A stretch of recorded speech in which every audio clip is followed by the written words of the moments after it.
This is your victory. Victory of the cause of freedom in every land. Britain won the Second World War and it was the beginning of the end. In 1945, Britain was the second most powerful nation on earth. It controlled an empire spanning a quarter of the globe. Its navy dominated the seas. Its factories had armed the world. Its currency, the pound, was reserve currency of international trade. Today, in 2026, the UK share of global GDP is expected to fall from 2.16% to under 2% by 2030. So, what happened? How did the empire become the patient? Let me give you the numbers because numbers tell the story better than any politician ever will. At the end of the Second World War, UK manufacturing was roughly 33% of the GDP. Today it is around 8%. In 1980, 1 in 4 British workers was employed in manufacturing. Today it is fewer than 1 in 12. In 1950, British was the world's largest car exporter with 25% of the global total. Today, Mini is owned by the German company BMW.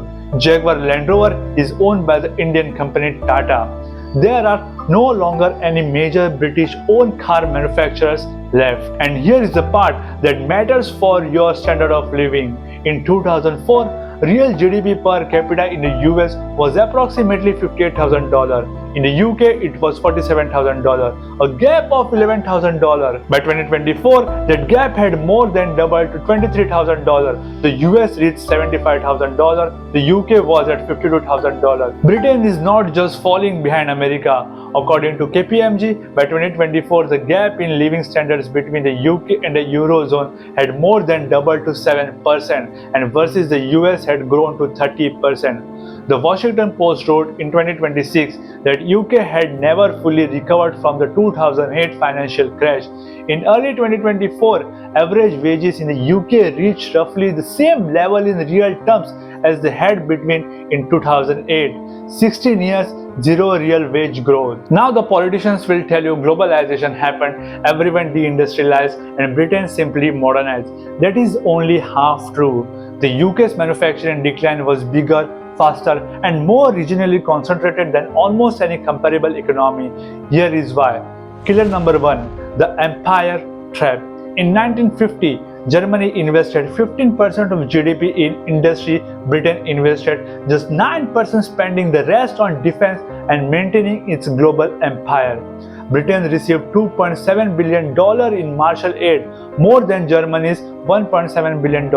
But instead of rebuilding factories, it spent the money on defending sterling and maintaining its global role. Germany and Japan, free from military spending, rebuilt factories. Britain rebuilt its prestige. Within a generation, West Germany had overtaken Britain in industrial output. Killer number 2, the Thatcher shock. Margaret Thatcher's monetarist policies. And what a policy! Yes, he would rather have the poor poorer, provided the rich were less rich. That is the Liberal policy. I think I must have hit the right nail on the head when I pointed out that the logic of those policies are they'd rather have the poor poorer. Once they start to talk about the gap, they'd rather the gap was that. Down here. That. Not that. But that. High interest rate and overvalued currency devastated British exports. Manufacturing output dropped 12.5% in the first year alone. The coal industry, which employed 1 million people in the 1920s, was dismantled. Steel mills, textile factories, and shipyards were closed faster than any alternative employment could be created. The north of England, Wales, and Scotland never recovered. Killer number 3, financialization. As manufacturing declined, London doubled down on financial services. The city of London became one of the world's great financial centers. This created enormous wealth. But concentrated in one city, in one sector, Britain traded a productive, distributed economy for a financial monoculture centered in one city. The rest of the country paid the price. Now here is where this story becomes directly relevant to you as an interviewer watching global affairs. Britain still sits on the UN Security Council with a permanent veto, a seat it was given in 1945 when it was the second most powerful nation on earth. Many analysts today openly question whether a country with under 2% of global GDP that can no longer manufacture its own steel without a government bailout deserves that permanent seat. Now, here is the Indian angle, and this is important. For 200 years, Britain extracted resources from India to fund its industrial revolution.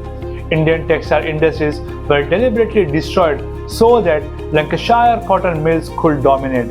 India went from producing 25% of the world's GDP in 1700 to just 4% by the time the British left in 1947. Today, in 2026, an Indian company, Tata Group, owns the most iconic British car brand, Jaguar Land Rover. The largest Indian diaspora in Europe lives in the UK, and India is now one of the UK's most important trade partners.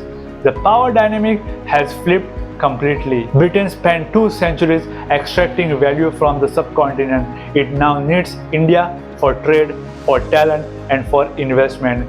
That is not a political statement, that is arithmetic. Let me give you the current snapshot. GDP grew by just 0.6% in Q1 of 2026. The IMF forecast for full year 2026 is 0.8%, downgraded from 1.3% due to Middle East energy disruption.